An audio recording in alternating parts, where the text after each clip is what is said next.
¿De qué se trata la ira?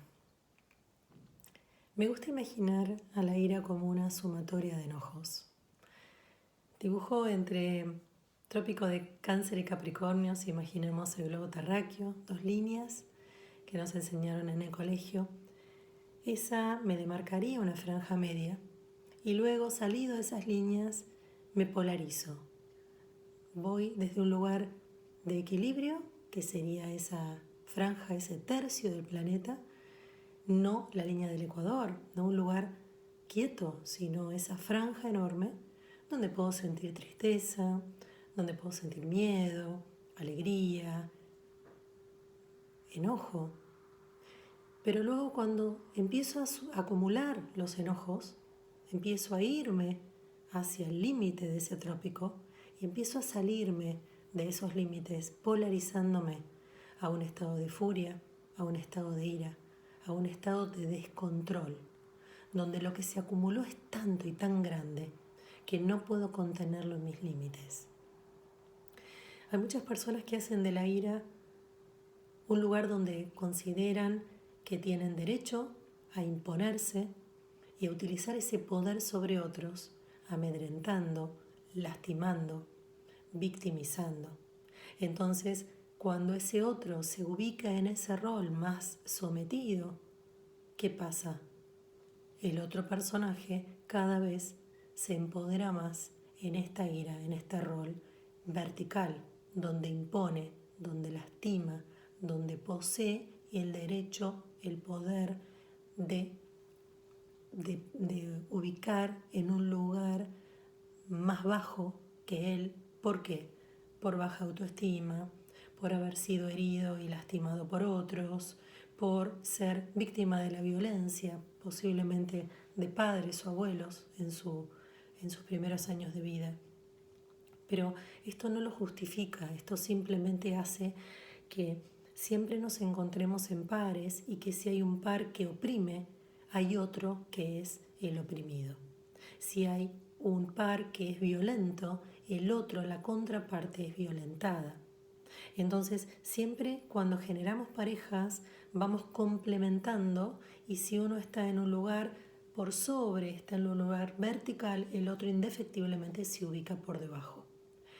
Las parejas tienen que ser horizontales, tiene que ser una misma energía que se retroalimenta, que se comparte, donde algunas personas tienen ciertas virtudes y defectos y la contraparte otras que complementan, pero desde un lugar de franja media, desde un lugar ubicado en estos trópicos que les explicaba hace unos minutos.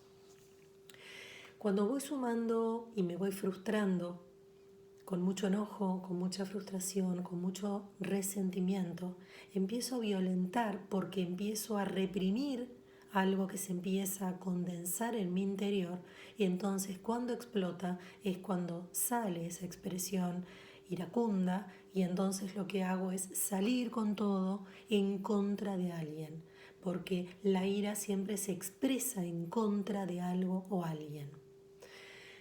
Todos los espacios polarizados hablan de una persona con poca elasticidad en su cuerpo emocional y con poco trabajo interno. No quiere decir que las personas no tengamos momentos de ira de vez en cuando por determinadas crisis, porque sumamos la capacidad de impotencia, de frustración, y entonces tenemos un arrebato de ira. Eso estaría dentro de una pseudonormalidad, digamos, si quisiéramos normalizar la palabra ira. Pero hay otras personas que lo tienen como característica de su personalidad, que los arrebatos de ira son muy seguidos, son constantes, y entonces oprimen a sus familias, ubicándolas en lugares donde son víctimas de esa violencia. La ira es un acto de violencia. Entonces, si podemos imaginar que la ira es una sumatoria de otras cosas, podemos empezar a desmenuzar el término y empezar a entender de qué se trata y estar atentos si tenemos o estamos en relación con una pareja o en un vínculo donde esa persona manifiesta en corto lapso, en corto tiempo, manifestaciones de extremo enojo, de mucho resentimiento, de mucha violencia contra otros o de ira, estar muy muy atentos a que eso no es una compañía sana, sino que es una compañía desbordada. Y si está desbordada, está fuera de los límites de esos trópicos y está polarizada.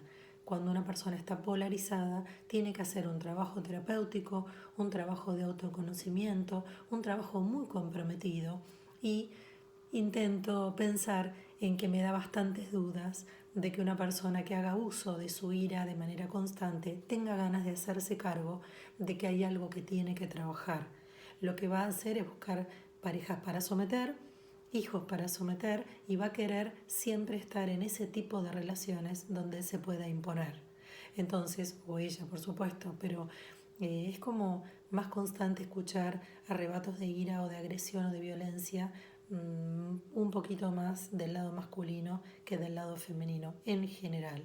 Pero hoy por hoy nos ocupamos de la violencia y de la ira sin género, sino como idea de que esto es algo para ser tratado y que no tenemos que normalizar los vínculos violentos, no tenemos que normalizar la ira porque no es normal. Lo que es normal está dentro de los trópicos, en un tercio de esa esfera, de ese globo terráqueo, en un tercio medio, en una franja matizada, en grises, pero ni blancos ni negros, que nos mostrarían, nos marcarían el polo, lo polarizado. Todo lo que está polarizado está fuera del balance, fuera del equilibrio, fuera de la franja convivible, habitable, compartible. Entonces, ojo con eso. Es muy importante que entendamos términos semejantes como el de la ira para poder estar atentos, para poder saber, para tener herramientas de cómo poder tener un vínculo que esté en la franja sana, que por supuesto haya enojos o desbordes, donde una persona puede manifestar un cierto arrebato de una carga grande de enojo, pero viendo y graficando de esta manera que les expliqué, es muy fácil saber si toca un borde, si se pasa del borde apenas, donde no habría problema, o si ya está tocando el polo y se vuelve algo grave. Si es esporádico, si sucedió una vez y no se repitió, no es nada para para poner tan en un estado de preocupación, pero sí si esto se repite. ¿Por qué? Porque si no, lo único que hace esta relación es obligarte de a poco a ubicarte en un lugar por debajo de ese estado vertical donde la ira, como explicaba antes, tiene que imponerse, tiene que plasmarse, tiene que imprimirse sobre un otro. Así que bueno, esto es la ira en una charla breve, en una pequeña reflexión, simplemente para que tengamos muy a mano una herramienta fácil que nos sirva directamente para observar a estas personas y estar atentos. Que estén muy bien.